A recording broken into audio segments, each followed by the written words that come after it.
Hello friends, स्वागत है आपका अपने चैनल स्टडी लाइव में। तो दोस्तों, जैसा कि आप सभी को मालूम होगा कि मैं प्रत्येक वीडियो में आपके आने वाले सभी प्रकार के एग्ज़ामों के लिए इम्पॉर्टेंट क्वेश्चन लेकर आती हूं। तो आज की इस वीडियो में भी मैं आपके लिए साइंस की 26 बहुत ज़्यादा इम्पॉर्टेंट क्वेश्चन लेकर आई हूं, जो कि पिछले कई परीक्षाओं में पूछे जा चुके हैं। तो इसलिए वीडियो को बिना स्किप किए अंत तक पूरा देखिए। और अभी तक आपने हमारे चैनल को सब्सक्राइब नहीं किया है तो प्लीज़ चैनल को सब्सक्राइब कर लें, साथ में बेल आइकन को भी दबा दें, ताकि जब भी हमारे वीडियो अपलोड हो तो आप तक उसके नोटिफिकेशन पहुंच जाए और आप वीडियो देख लें। तो आज का हमारा पहला क्वेश्चन है, बेरी रोग किस विटामिन की कमी से होता है? विटामिन ए, विटामिन B1 या विटामिन सी या फिर विटामिन B12। ये चारों ऑप्शन है ABCD। इनमें से जो करेक्ट होगा वो जल्दी से आप टिक लगा लीजिए। हमारा ऑप्शन सही होगा विटामिन B1, मतलब ऑप्शन बी सही होगा। ठीक है, अब बढ़ते हैं अगले क्वेश्चन की तरफ। क्वेश्चन नंबर 2 में पूछा गया है, पेप्सिन क्या होता है? हार्मोन होता है, एंजाइम होता है, विटामिन होता है, पोषक तत्व होता है। इन चारों में से क्या होता है? तो पेप्सिन होता है एंजाइम। अब चलते हैं तीसरे नंबर क्वेश्चन पे। तीसरा नंबर क्वेश्चन है, मानव शरीर में कुल कितनी हड्डियां होती है? 212, 206, 202, 200। चारों ऑप्शन में कौन सा करेक्ट होगा? Option B 206। देखिए दोस्तों, ये काफ़ी आसान सा क्वेश्चन था, लेकिन मैं आपको बता दूं कि मैं जितने भी क्वेश्चन लेकर आती हूँ हमारे वीडियो के माध्यम से, जिनको ये सारे क्वेश्चन का आंसर नहीं पता हो वो याद कर लें, और जिनको पता हो वो रिवीजन कर लें। काफ़ी इम्पॉर्टेंट होते हैं ये सारे क्वेश्चन जो आपके लिए मैं लेकर आती हूँ। ठीक है, अब चलते हैं क्वेश्चन नंबर 4 की तरफ। क्वेश्चन नंबर 4 है, नवजात शिशु में हड्डियों की संख्या लगभग कितनी होती है? 200, 206, 300 या फिर 350। ये भी क्वेश्चन बहुत इजी है, तो इसका आंसर क्या हो जाएगा? Option C 300। क्वेश्चन नंबर 5 है, मनुष्य के शरीर में पसलियों के कितने जोड़े होते हैं? 12, 10, 14 या फिर 11। मनुष्य के शरीर में कितने जोड़े पसलियां होती है? 12, 10, 14 या फिर 11। तो इसका ऑप्शन हो जाएगा ए सही, मतलब 12 जोड़े पसलियां होती है मनुष्य के शरीर में। अब अगला क्वेश्चन की तरफ बढ़ते हैं। छठा नंबर क्वेश्चन है, शरीर की सर्वाधिक प्रबल अस्थि होती है कौन सी? ऑप्शन है जांघ में, जबड़े में, भुजा में, गर्दन में। सर्वाधिक प्रबल मतलब मैं बता दूं कि उसका मतलब होता है सबसे ज़्यादा मजबूत। शरीर में कौन सा ऐसा सब मजबूत हिस्सा है, मजबूत अस्थि है? ठीक है, जांघ की है, जबड़े की है, भुजा की है या फिर गर्दन की है? तो मैं बता दूं कि ये जबड़े की है। ठीक है, क्योंकि जबड़ा लगभग 280 किलो का वजन जो रहता है वो सहन कर सकता है, हैंडल कर सकता है। ठीक है, अब क्वेश्चन नंबर 7 की तरफ चलते हैं। 7वां नंबर क्वेश्चन नंबर 7वां है, मानव शरीर की सबसे छोटी हड्डी है कौन सी? Tibia, femur, stapes, fibula. चारों में से कौन सा ऑप्शन सही होगा? Option number C stapes. Stapes हड्डी कान की हड्डी को बोला जाता है, कान की हड्डी को। और एक इससे रिलेटेड और एक क्वेश्चन आता है कान से रिलेटेड, कि कान की लंबाई कितनी होती है, वो भी इंच में।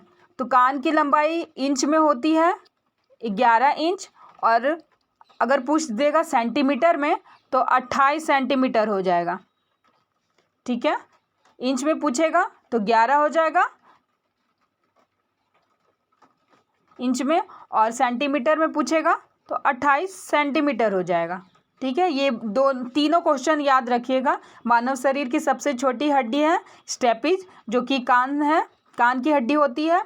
और अगर कान की लंबाई पूछेगा इंच में तो 11 इंच, और सेंटीमीटर में लंबाई पूछा जाएगा तो 28 सेंटीमीटर। ठीक है, और एक क्वेश्चन होता है कान से रिलेटेड, और एक क्वेश्चन जो पूछा जाता है कान से रिलेटेड, वो है कि कान में कुल कितनी हड्डियाँ होती है। कान में कुल कितनी हड्डियाँ होती है? 6 हड्डियाँ होती है, कुल 6 होती है, लेकिन एक कान में 3 होती है और दूसरे कान में 3 होती है। मतलब दोनों को मिला के हम लोग का हड्डी जो कान में रहता है वो 6 होता है। ठीक है, सारा क्वेश्चन अच्छे से समझ लीजिएगा और याद कर लीजिएगा। अब पूरे वीडियो को अच्छे से देखिएगा, स्किप मत करिएगा, नहीं तो समझ नहीं आएगा। 8वां नंबर जो क्वेश्चन है, मानव शरीर की सबसे लंबी हड्डी है कौन सी? Stapes, fibula, tibia, femur. ये चारों ऑप्शन में से कौन सा ऑप्शन सही होगा? Option number D, femur. Femur कौन सी हड्डी को बोला जाता है? जांघ की हड्डी को, जांघ की हड्डी को फीमर बोला जाता है। तो याद रखिएगा, फीमर जांघ की हड्डी को बोला जाता है। क्वेश्चन नंबर 9 की तरफ बढ़ते हैं, 9 नंबर। क्वेश्चन नंबर 9 में है, ह्यूमरस अस्थि कहाँ पाई जाती है? जांघ में, पिंडली में, ऊपरी भुजा में या फिर अग्र भुजा में? तो हमारा ऑप्शन नंबर सी हो जाएगा सही, ऊपरी भुजा में। क्वेश्चन नंबर 10 की तरफ बढ़ते हैं। क्वेश्चन नंबर 10 में बोला गया है, टिबिया नामक हड्डी किस में पाई जाती है? खोपड़ी में, टांग में, भुजा में या फिर मुंह में? टिबिया नामक हड्डी किस में पाई जाती है? खोपड़ी में, टांग में, भुजा में या फिर मुंह में? ये हमारा ऑप्शन नंबर बी हो जाएगा सही, टांग में। 11 नंबर क्वेश्चन है, दांतों तथा हड्डियों में पाए जाने वाला तत्व क्या है? ऑप्शन है पोटेशियम व कैल्शियम, कैल्शियम व मैग्नीशियम, कैल्शियम व फास्फोरस, फास्फोरस व सल्फर। ये चारों ऑप्शन में से क्या कौन सा करेक्ट हो जाएगा? ऑप्शन नंबर सी, कैल्शियम व फास्फोरस। 12 नंबर है क्वेश्चन, वृद्धावस्था में मनुष्य की हड्डियां क्यों कमज़ोर हो जाती है? आयोडीन की कमी से, आयरन की कमी से, कैल्शियम की कमी से, कोबाल्ट की कमी से? ये कौन सा ऑप्शन सही हो जाएगा? ऑप्शन नंबर सी, कैल्शियम की सही इस कमी से। क्योंकि जब भी कोई मैन या फिर वुमेन, औरत या आदमी जब अपना एज 30 के पार हो जाता है, उनका एज 30 के पार हो जाता है, तो उनकी हड्डी कमज़ोर हो जाती है। इसलिए जब भी उनका हड्डी टूटता है तो जुड़ने में बहुत टाइम लग जाता है, और 30 से पहले वाले लोगों का हड्डी टूट के तुरंत जुड़ जाता है, उन लोगों को टाइम नहीं लगता है जुड़ने में। इसलिए वृद्धावस्था में मनुष्य की हड्डियाँ कैल्शियम की कमी से कमज़ोर हो जाती है। ठीक है, क्वेश्चन नंबर 13 है, 13 है, अस्थि में कौन सा लवण सर्वाधिक मात्रा में होता है? अस्थि में कौन सा लवण ज़्यादा मात्रा में होता है? ऑप्शन है calcium phosphate, sodium chloride, ferric nitrate, magnesium carbonate. ये हमारा कौन सा ऑप्शन सही हो जाएगा? Option number C, ferric nitrate. अब 14वां नंबर क्वेश्चन पे चलते हैं। 14वां नंबर क्वेश्चन है, अस्थियों एवं पेशियों को आपस में जोड़कर क्या कहलाता है? जब हम लोग अस्थियों और पेशियों को आपस में जोड़ते हैं तो वो चीज़ क्या कहलाती है?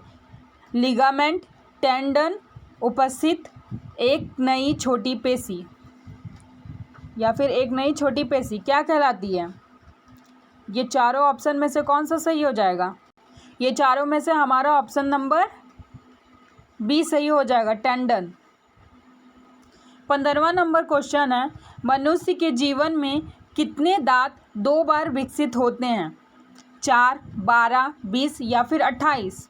इसका ऑप्शन नंबर सी, 20 दांत जो है 2 बार विकसित होते हैं मनुष्य के जीवन में। तो ऑप्शन नंबर सी हो जाएगा सही। 16वां नंबर क्वेश्चन है, मानव शरीर में पाचन का अधिकांश भाग किस अंग में संपन्न होता है?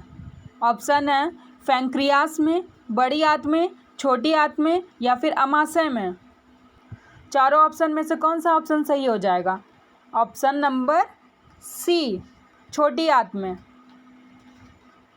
अगर छोटी आंत से रिलेटेड दूसरा क्वेश्चन पूछ दिया जाए कि छोटी आंत की लंबाई मीटर में कितनी है, तो छोटी आंत की लंबाई मीटर में 6 से 7 मीटर है। ठीक है, ये भी याद रखिएगा। क्वेश्चन नंबर 17 है, शरीर के लिए एंजाइम आवश्यक होते हैं क्योंकि यह शरीर को ऊर्जा प्रदान करती है, यह तंत्रिका क्रिया को नियंत्रित करते हैं, यह शरीर के रचनात्मक भाग हैं, यह जीवन रासायनिक क्रियाओं के उत्प्रेरक हैं। चारों ऑप्शन में से कौन सा ऑप्शन सही हो जाएगा? ऑप्शन नंबर डी, यह जीव रासायनिक क्रियाओं के उत्प्रेरक हैं। ठीक है, अब 18वां नंबर क्वेश्चन पे चलते हैं। 18वां नंबर क्वेश्चन है, दूध प्रोटीन को पचाने का एंजाइम है पेप्सिन, ट्रिप्सिन, रेनिन या फिर इरोप्सिन। ये चारों ऑप्शन में कौन सा सही हो जाएगा? Option number C, renin. 19वां नंबर क्वेश्चन है, लार में कौन सा एंजाइम पाया जाता है? ऑप्शन है रेनिन, टाइलिन, टेनिस, रेजिन। ये चारों ऑप्शन में कौन सा ऑप्शन सही हो जाएगा? Option number B, ptyalin. 20वां नंबर क्वेश्चन है, लार किसके पाचन में सहायक होती है? प्रोटीन की, स्टार्च की, फाइबर की या फिर वसा की? तो हमारा ऑप्शन नंबर बी हो जाएगा सही, स्टार्च। क्वेश्चन नंबर 21वां है, पित्त निम्न में से किसके द्वारा पैदा किया जाता है? ऑप्शन है यकृत, अमाशय, अग्नाशय या फिर पित्ताशय। कौन सा ऑप्शन सही होगा? ऑप्शन नंबर हो जाएगा सही ए, यकृत। क्वेश्चन नंबर 22वां है, पित्त जमा कहाँ होता है? पित्ताशय में, अमाशय में, यकृत में या फिर प्लीहा में? कौन सा ऑप्शन सही हो जाएगा चारों में से? ऑप्शन नंबर ए, पित्ताशय में। पित्त के बारे में बोला जा रहा है, इसलिए पित्ताशय में ही वो जमा होता है। पित्त जमा होता है पित्ताशय में। अब आगे बढ़ते हैं क्वेश्चन नंबर 23 में। क्वेश्चन नंबर 23 में बोला गया है, मानव हृदय में कितने कोष्ठक होते हैं? 2 होते हैं, 3 होते हैं, 4 होते हैं या फिर 5 होते हैं? इसमें हो जाएगा ऑप्शन नंबर सी सही, 4 होते हैं। मानव हृदय में कितने कोष्ठक होते हैं? 4 कोष्ठक होते हैं। क्वेश्चन नंबर 24 है, दौड़ लगाते समय मनुष्य का रक्तचाप क्या होता है? बढ़ जाता है, घट जाता है, ऊपर नीचे होता रहता है या फिर एक समान रहता है? मनुष्य जब दौड़ता है तब उसका रक्तचाप क्या होता है? बढ़ता है, घटता है या फिर ऊपर नीचे होता है या फिर एक समान होता है? तो यहाँ पे रक्तचाप बढ़ जाता है। ऑप्शन नंबर ए सही हो जाएगा, बढ़ जाता है, क्योंकि दौड़ने से हमारा हार्ट बीट बहुत तेज़ हो जाता है, उसके वजह से रक्तचाप जो है वो भी तेज़ हो जाता है, बढ़ जाता है। क्वेश्चन नंबर 25वां है, मानव शरीर का रक्त बैंक मतलब ब्लड बैंक किसे कहा गया है? प्लीहा और तिल्ली को, फेफड़ा को, हृदय को या फिर यकृत को? प्लीहा और तिल्ली, प्लीहा भी ऑप्शन में रह सकता है या फिर सिर्फ तिल्ली ही रह सकता है, दोनों में से कोई एक भी रह सकता है या फिर दोनों ऑप्शन रह सकता है। तो आपको दोनों नाम याद रखना होगा, ठीक है। तो ऑप्शन नंबर हमारा कौन सही हो जाएगा? ए नंबर। इसलिए आप दोनों नाम याद रखिएगा, प्लीहा भी और तिल्ली भी। मानव शरीर का रक्त बैंक प्लीहा अथवा तिल्ली दोनों कहलाता है। दोनों का मतलब सेम होता है, एक ही होता है। क्वेश्चन नंबर 26 है, रक्त का लाल रंग निम्न में से किसके कारण होता है? प्लाज्मा के कारण, हीमोग्लोबिन के कारण, आरबीसी के कारण या फिर डब्ल्यूबीसी के कारण? तो हमारा ऑप्शन नंबर बी हो जाएगा सही, हीमोग्लोबिन के कारण हमारा रक्त जो है लाल रहता है। तो दोस्तों आज की वीडियो यहीं समाप्त होती है। आई होप आपको ये वीडियो पसंद आई हो। प्लीज़ मेरे चैनल को सब्सक्राइब करना और बेल आइकन के नोटिफिकेशन बेल को ऑन करना ना भूलें और लाइक करना ना भूलें, और कमेंट बॉक्स में कमेंट करें कि आपको ये वीडियो कैसा लगा, और सारे क्वेश्चनों को अच्छे से याद कर लीजिए क्योंकि अभी बहुत जल्द सारे एग्ज़ाम आने वाले हैं, ठीक है। वीडियो देखने के लिए धन्यवाद।